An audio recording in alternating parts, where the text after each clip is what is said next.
Samhain time is here. Spirit world is near. Samhain time is here.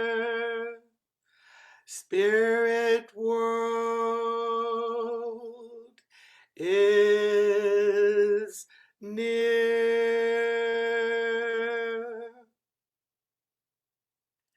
As we begin this cemetery rituals workshop, I invite you to imagine some of this frankincense flowing around you, flowing around all of us who are gathered live and in spirit, and those who will be watching later at this Samhain time. An important part of cemetery rituals is having cleansing, consecration, purification of the sacred space at the start of rituals, at the end of rituals, and as part of upkeep of cemeteries. I'm Selena Fox. I'm Senior Minister of Circle Sanctuary and founder and director of Circle Sanctuary's Church Cemetery, Circle Cemetery. Circle Sanctuary itself was founded in 1974, and as we began our land project in 1979 and made a list of criteria of what we wanted to have as part of having sacred land, cemetery was part of that list.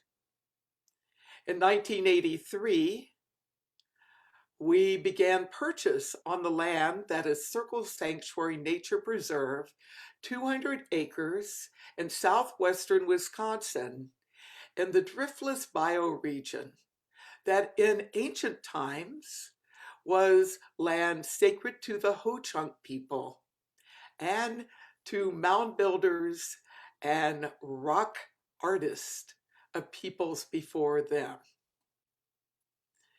In 1995, we paid off the land, got title to the 200 acres, and then we began our cemetery. So this workshop on cemetery rituals begins with a celebration of 25 years of Circle Cemetery. And I want to give thanks to members of Circle Sanctuary, to all of you who have supported us in our cemetery work. Circle Cemetery is 20 acres in size. It is a green cemetery and one of the first green cemeteries in North America. It's also a national pagan cemetery. Wiccans, Druids, heathens, witches, pantheists, panentheists, shamanic practitioners, and other nature spirituality people have Circle Sanctuary, the church, and Circle Cemetery, the church cemetery, as a place to honor the dead, the ancestors, and the ancient ones. And we have 58 graves and memorial spaces in our burying ground, where we have full body natural burials. On our original part of the cemetery, the ridge top,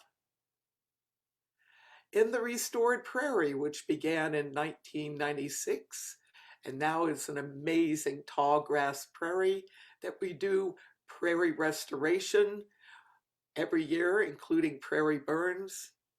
And the fourth part of our cemetery, our stone circle, microlithic, not megalithic, stones brought by people from many paths and many places, a sacred place for doing funerals, memorials, other rites of passage, as well as a place where we celebrate the full moon sometimes and at many of our seasonal festivals. So I celebrate Circle Cemetery and all who have been part of the Circle Cemetery journey over the years. So my first cemetery ritual is celebration.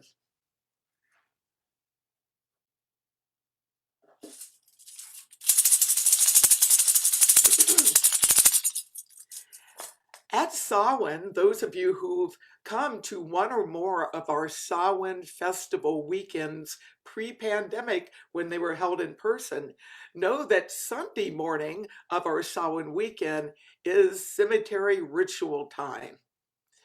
One of the things that we do every year is to honor the dead who have memorial markers and remains at our cemetery, and we honor departed loved ones, ancestors, and other beloved dead that we have connected with during our Samhain ceremony, the main ritual, which typically happens late afternoon, early evening of the weekend.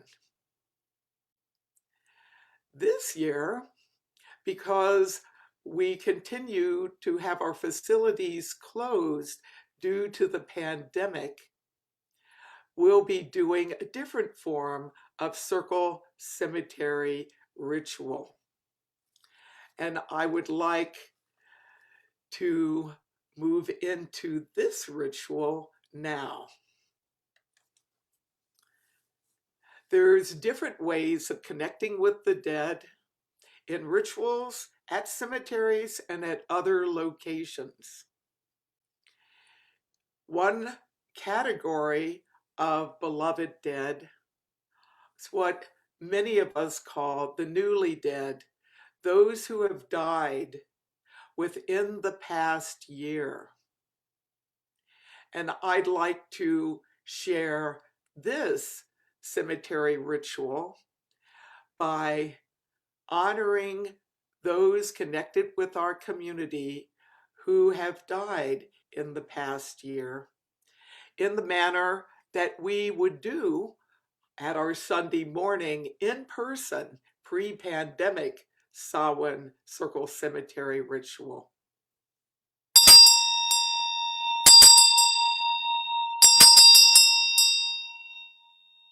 Newly dead, we call to you, we remember you, we honor you.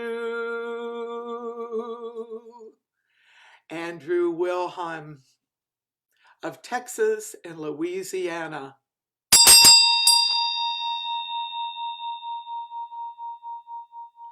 John Harrison of Canada.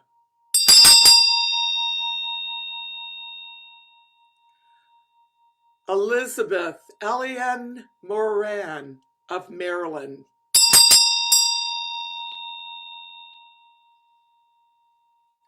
Carol Adair of Indiana.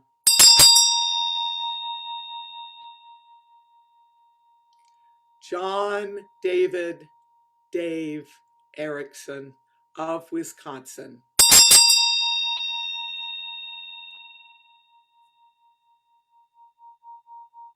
We call to you, we remember you, we honor you at this Samhain time and in times to come. We send healing, love, support to all of us who are mourning your death.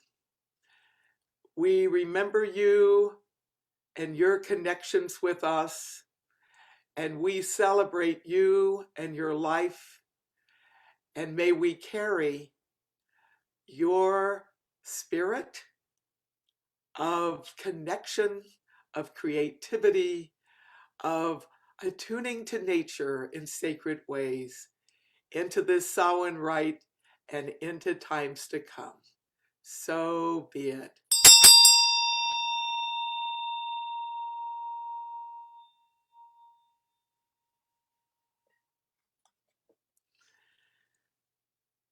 So there are a variety of different kinds of cemetery rituals. I will share with you some of the cemetery rituals that I've done over the years, types of ceremonies I've helped organize and plan, as well as ceremonies that I have been part of that have been facilitated by others. Consecration is an important cemetery ritual. It is something that can be done on a yearly basis, but it is really important to do the consecration of a cemetery when it is new at the very beginning, even before any memorial stones, human remains, companion creature remains, or other things are put in the cemetery that are connected with the dead. I led the consecration of Circle Cemetery in the summer of 1995. We used symbols of the 5 elements of nature to bless the cemetery during that rite. We did preparatory work. We picked up down twigs. We raked away leaves and debris from the summer storms that had been around. And so we did a preliminary clearing of the space. And then those of us who took part in the ceremony, each of us had one of the elements of nature. For earth, we had salt that we scattered. For air, incense. For fire, candles in candle lanterns, so the candles would stay lit. For water, chalices and bowls of water. And for spirit, a crystal. We processed around the entire cemetery area with these elemental tools. We had people making rhythms as we did this consecration. We connected with the spirits of the land to join us in this consecration. We called on the spirit, the essence of Circle Sanctuary, the church, the community, to be present. We called on the divine as one and as many. And with this very singing bowl, which though it comes from Japan and has connections with the Shinto and the Buddhist tradition, has become an interreligious singing bowl for me. And part of it was that the person who gave it to me was a Roman Catholic nun turned Wiccan who went to Japan to teach English as second language. And she brought it back and gifted me. And since that time, I've taken it literally around the world to interreligious gatherings. So at that consecration, I played the singing bowl as all of us attuned to the divine as one, as great mother, great father, great spirit, divine as one, divine as many. And for those who aren't religious or spiritual, divine in the form of source, reason, and inner self.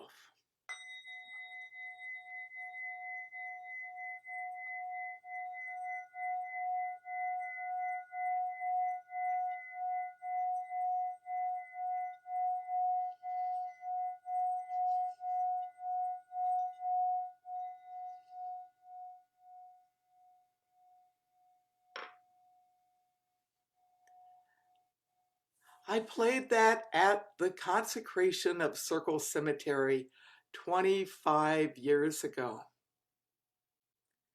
The most recent cemetery I consecrated was a brand new cemetery in northern Wisconsin, Northwoods National Cemetery. I was one of a number of faith leaders from different religious and spiritual and philosophical traditions that were invited to do the consecration of this cemetery. This cemetery is the newest cemetery created by the U.S. Department of Veterans Affairs. And although it was in the middle of the pandemic a few weeks ago, we were able to journey forth. I want to give a shout out to my neighbor and friend, Michelle, who's heathen, who did the transportation for us up to the cemetery. And yes, with mask and social distancing, we did a consecration outside in this brand new VA cemetery. This was the first time I'd been to a brand new VA cemetery, and it was the first time I've consecrated one. And I do think I had the opportunity with this consecration ceremony to go where no pagan had gone before. And I talked with the cemetery director and the VA chaplain there and wanted to make sure it was okay to announce this new cemetery in the works. It had not yet been opened to the public, and they checked with others in the National Cemetery Administration. And yes, it was fine as long as I made clear that the VA was not endorsing any particular religion, that there actually was a secular dedication first, and then there was a series of consecrations by different religious leaders. So I am honored to be part of that process and very thankful that there is now a national VA cemetery in Wisconsin, in that part of the state.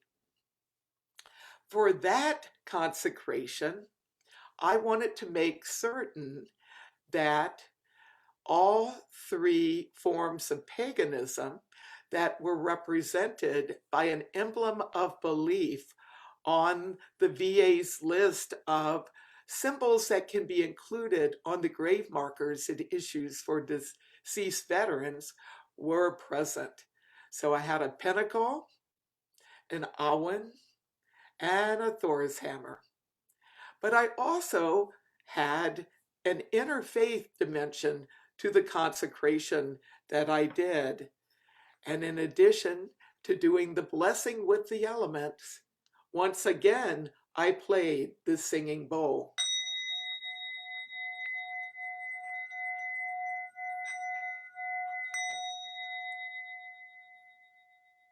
I played the singing bowl to honor the divine across spiritual traditions and philosophies and religions. And soon that cemetery will be open to the public, and there's even a waiting list of those who want to have remains interred there. And I'm hoping by Veterans Day 2020, I'll be able to release more information publicly. And I give thanks to the head of Northwoods National Cemetery for inviting me and going through the chain of command to make sure it was okay to share this information with you all. in this workshop, as well as the Circle Sanctuary annual report that was released a week ago. So in addition to consecration of new cemeteries, there is the upkeep and consecration of existing cemeteries. And one of the traditions that we've had at Circle Cemetery as part of our yearly blessing and of our upkeep has been the cleansing of the stones. And that is part of our Sunday morning pre-pandemic Samhain festival ceremony.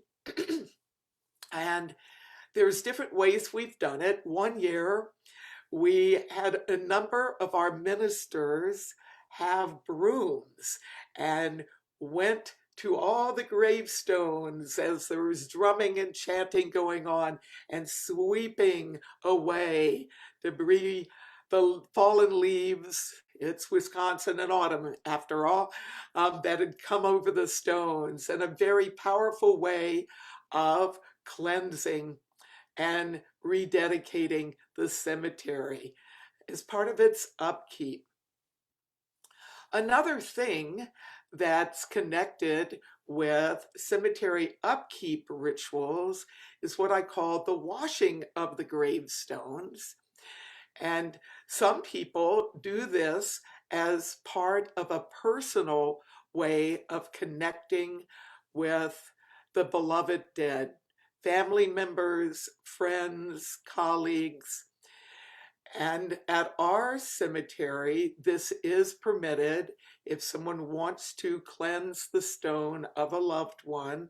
We just have plain water used and a soft cloth or an absorbent paper towel to keep the stone in good shape.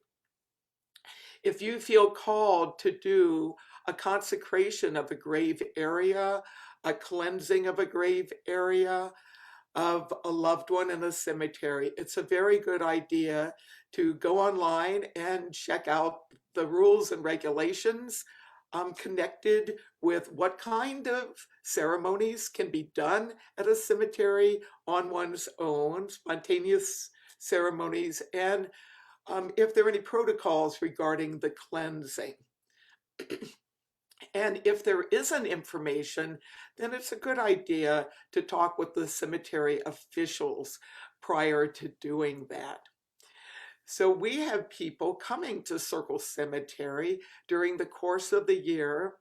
Since the pandemic hit, we've had our entire land, including the cemetery, closed with only a few exceptions.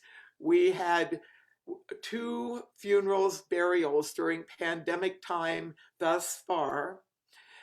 One was for Eliane Moran on Earth Day, and no one was traveling back in April due to the lockdown. So it was myself and Bree, one of our longtime volunteers, who did the videoing, and I did the ceremony at her gravesite and the dedication of her gravestone there. And then also during the pandemic, a few weeks ago, Dave Erickson had a full body burial, which he had arranged 4 years in advance.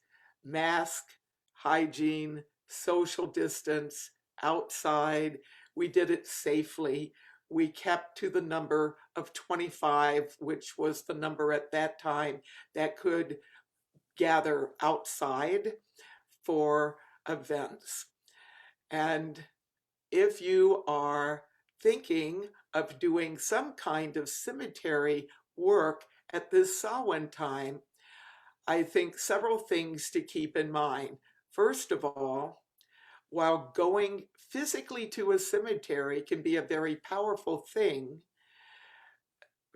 in many parts of the USA and some other parts of the world, the pandemic is raging right now. And the spread is really intense. And many cemeteries like ours are not being open right now for visitors. unless some special arrangements are made. So check with the cemetery, but be aware that you can also do work, cemetery rituals, through inner space and virtual space. So consider some safe options. I think given the fact that we are at Samhain and tonight is Samhain night in many traditions, one can do a cleansing and an honoring of a grave through the power of inner journeying, of meditation, and then knowing that once it becomes safe to gather again and to go to places such as cemeteries, then part two can be done. What you've envisioned can be done physically. In addition to upkeep of graves, cleansing of graves, there are other cemetery rituals as well. The most obvious ones are burials. And as director of Circle Cemetery, I've done most of the burials. We do full body burials. The bodies are not embalmed, and they were put in a biodegradable container, a shroud, a coffin, a casket, something woven of willow. All of those options are in our cemetery. And when you do burial, one of the things that I've had as part of the burial rites I've helped facilitate is working with those same elements of nature, cleansing and blessing the grave site. And in addition to the full body burials in our burying ground, we scatter ashes in our prairie, and we bury ashes out up in our original part of the cemetery, the ridge top. So pretty much common across the different burial rites that I've done has been a blessing of the gravesite, sprinkling salt in, blessing of earth, using incense, usually frankincense, sometimes copal, depending on the tradition and the ethnicity of the person being buried. So for air, burning incense, having a candle flame or a wand for fire, sprinkling water for water, and then using a crystal. And one of the things I like in terms of working with crystal for spirit is to have a crystal wand. This is one of the crystal wands I've used. I used it in dedicating the VA, consecrating the VA cemetery a few weeks ago.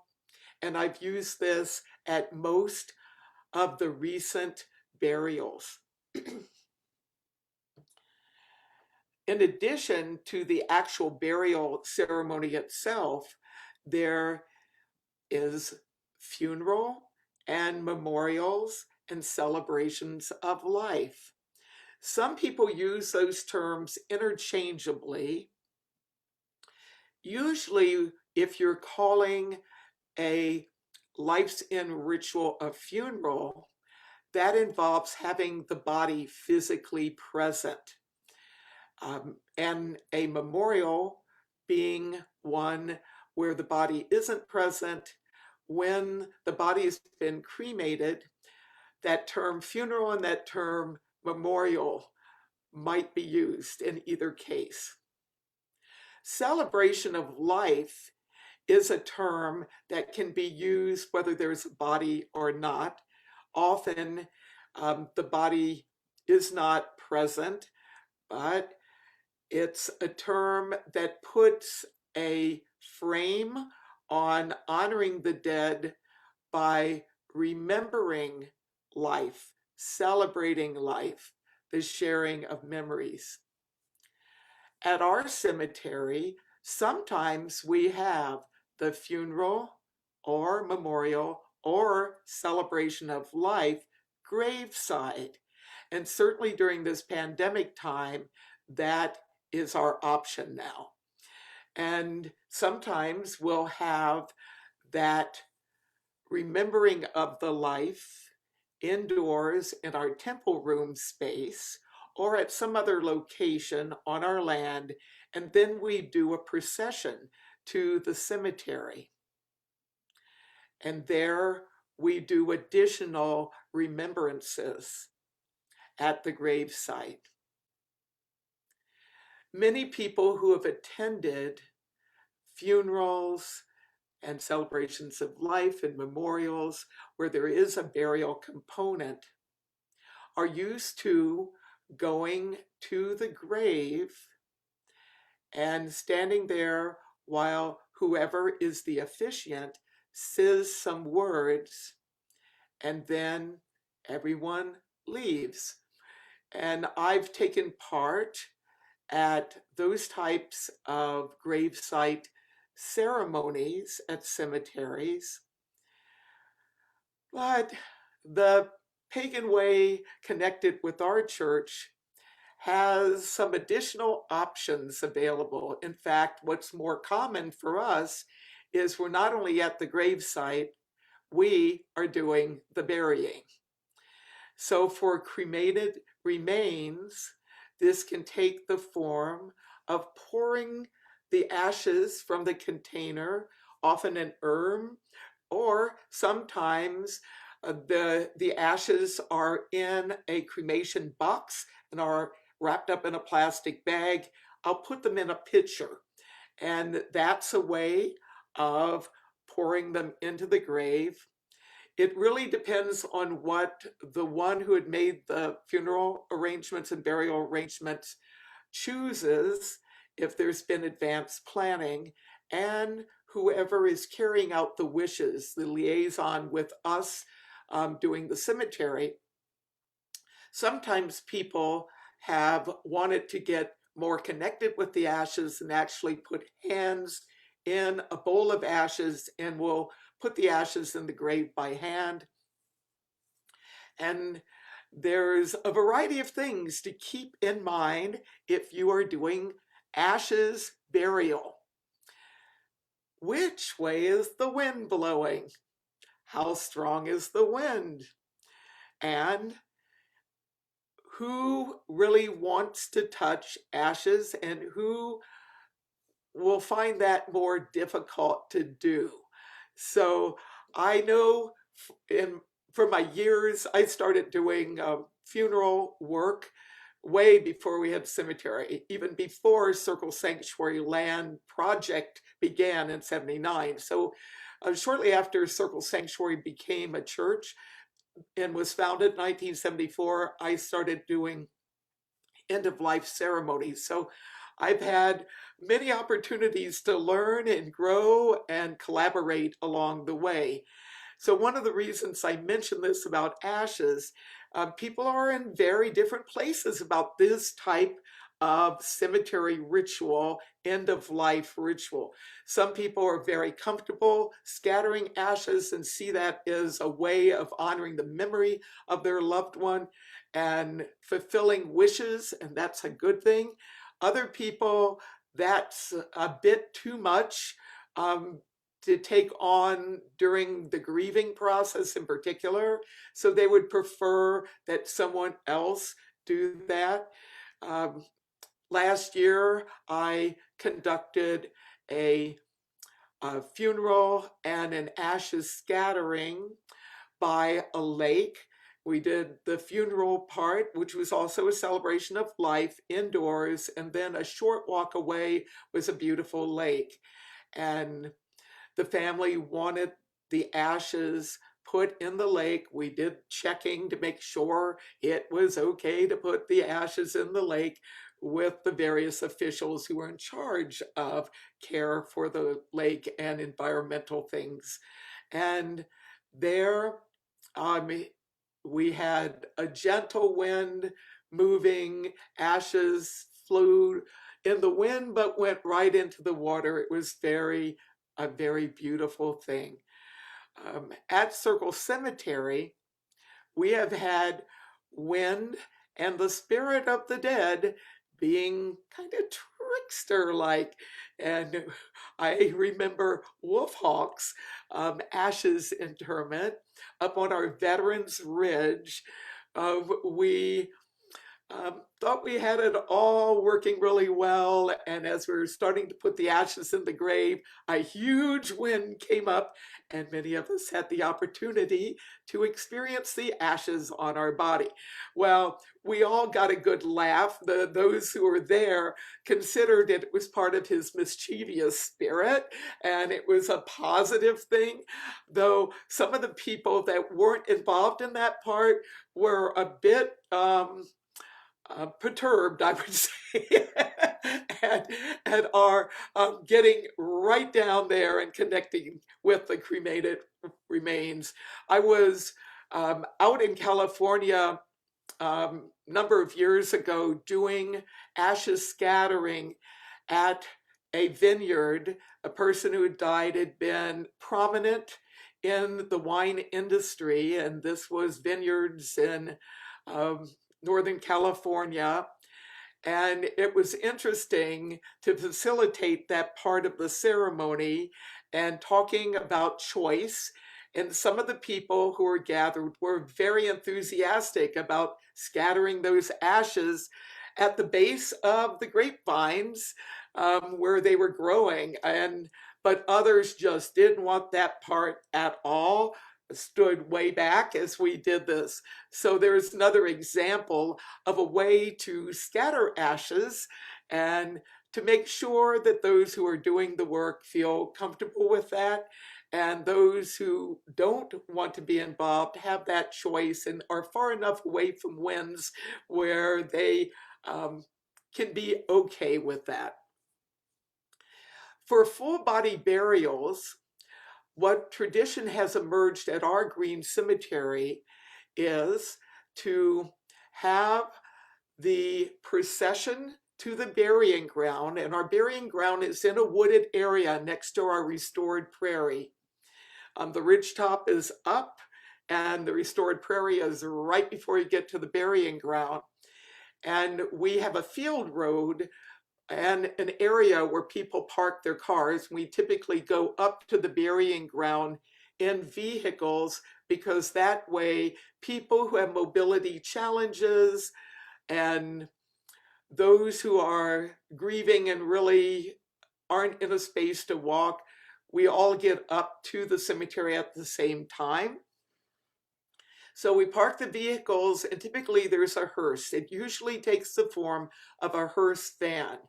The body is in the hearse van, and then the hearse van is brought up. And in the case of Dave Erickson, the most recent full body burial that we did, the body was shrouded. It was in a natural shroud that had been created for this with a backboard and then straps. And so we were able to have the funeral van, hearse van, move up into the area. The body was on a gurney. We were able to get that offloaded. And then all of the pallbearers were able to get around and carry the body over to the grave area. I want to give a shout out to Reverend Moonfeather, who has been very good at facilitating that part of our natural burials, as well as doing other work, and has been one of the ones who has facilitated, been the main facilitator of natural burial at our cemetery. We have slats of wood across the open grave, and then the body, either in a casket or a shroud or other container, is placed on these wooden slats. As in the case of the shroud, the straps are pulled off to the side. We say words, we do a celebration of life. And in this case, because the funeral as well as the burial were all one ceremony, we not only did a consecration of the grave and the gravestone with the elements, but we also had the elements later in the ceremony. What we typically do is bless the grave and the gravestone if there's going to be one. We share some memories. It might be the reading of the obituary or a few people speaking. And then when we're ready for the burial part, those who are the pallbearers come and hold the straps. It's helpful to have somebody facilitate that process. Sometimes it's me, sometimes it's Reverend Moonfeather, sometimes it's combination. And then we have our cemetery volunteers will pull the slats out, and then the body is lowered into the grave. And I do think in terms of this ritual, it is really important to have a good system in place and to have it done gracefully as a kind of dance rather than plop. It's much better to have it be a kind of orchestrated artistic performance, and with the body going into the grave. One of the great things about having a shroud as a receptacle for green burial is then you just drop the straps in, which are also made of cloth, into the grave. The next step at our full body natural burial rituals that we do at Circle Cemetery is to put in grave goods. Now, some green cemeteries do not permit anything that doesn't biodegrade to be put into the grave. Why do we do this? Well, all you have to really do is look at the nature religions across time and space. How do we know about what happened in the Paleolithic with humans? Grave goods.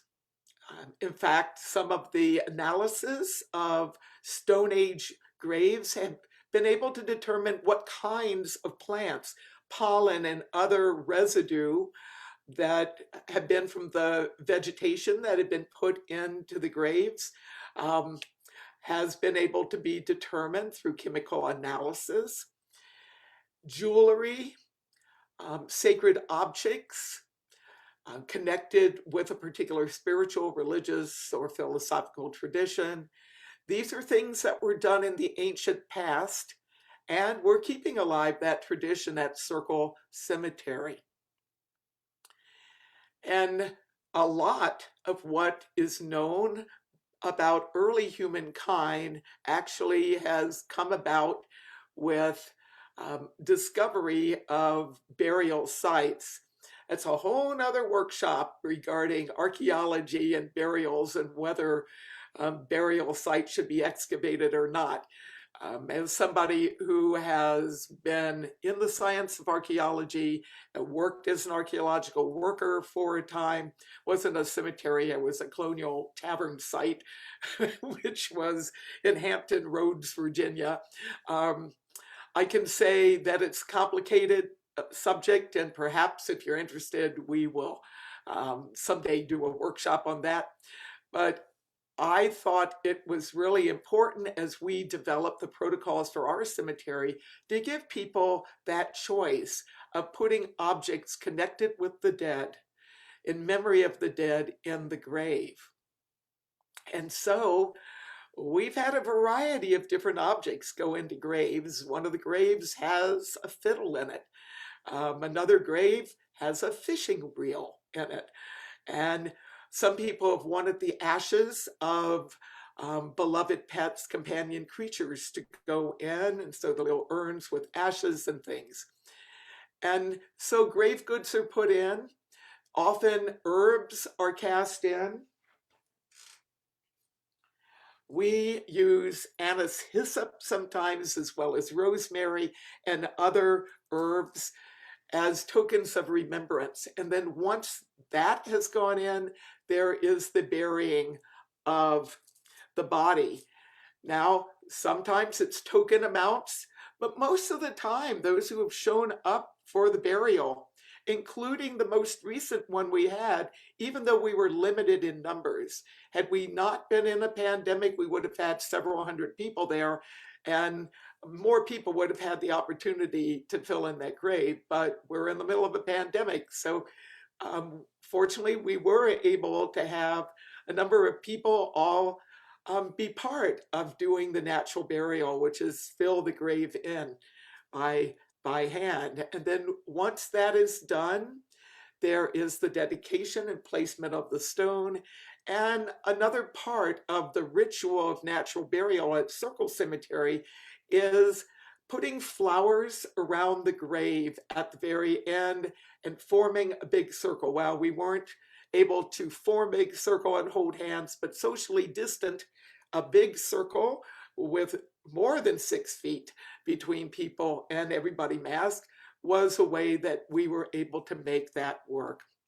Well, I know we're getting close to the end of the workshop, and what I would like to do now is share a little bit more about cemetery rituals at Samhain.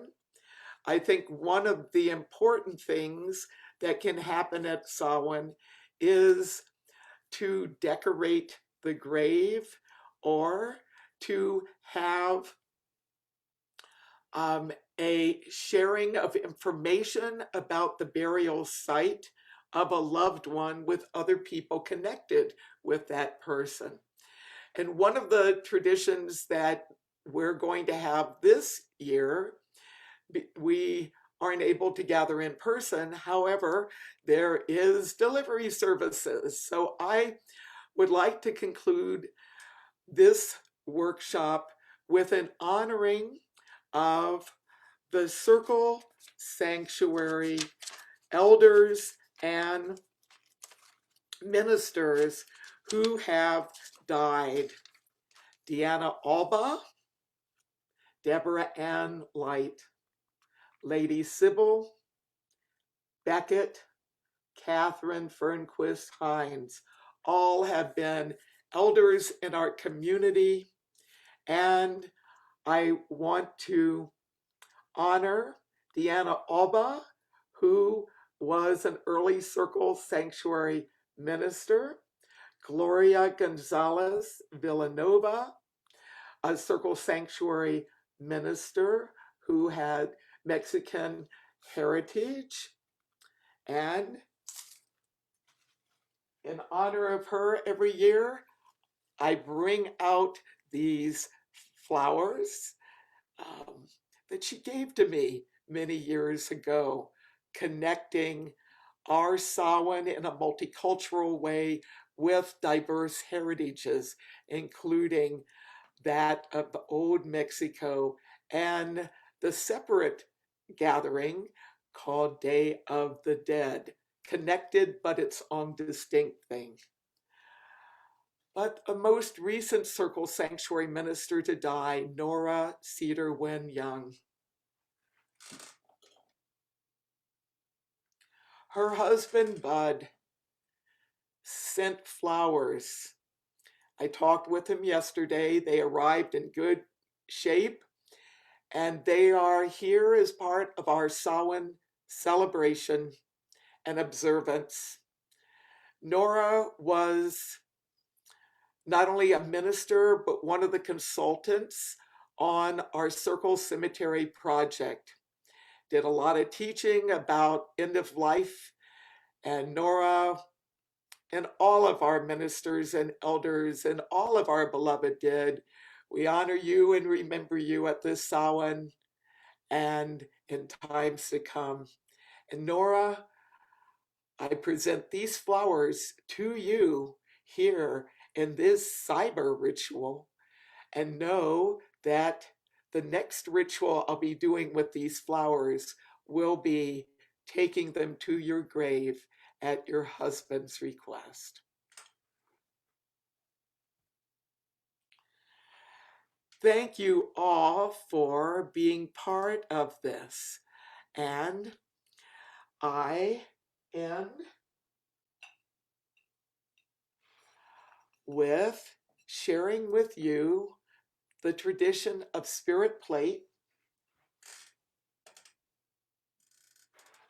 and spirit cup. If you've been to the Circle Sanctuary Samhain festivals, you know we have an altar for the beloved dead and ancestors, and these appear there.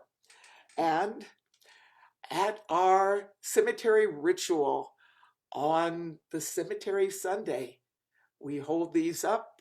We call to the beloved dead who are represented in the cemetery. The remains are there. There's a memorial stone there, as well as the dead ancestors and ancient ones that are in our memories that we seek to remember. We take a bit of food from our Samhain feasts that are being served and put them on the spirit plate throughout the weekend, and a bit of the beverages being served and put them in the spirit cup. And then we go to the cemetery as part of the cemetery ritual. And a chant I made up a few years ago, and Nora was there when we first started using it. Beloved dead, come get fed. Beloved dead, come get fed. Beloved dead, come get fed.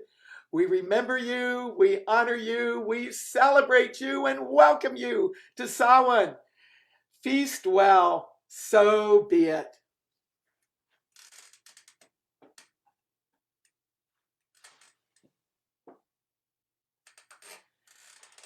Thank you all for tuning in. Thank you all who are joining us live and who will be joining us later due to the wonders of cyberspace.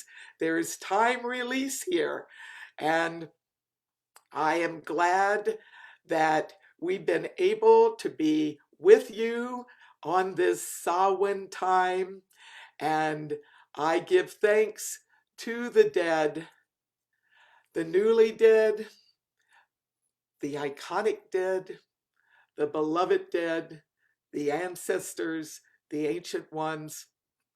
The divine is one in many. Give thanks to the divine. May you continue to be part of our lives in spirit form. And as we connect with each other at this Samhain time and connect with the dead, may we do this in good ways, safe ways, in community ways, in sacred ways.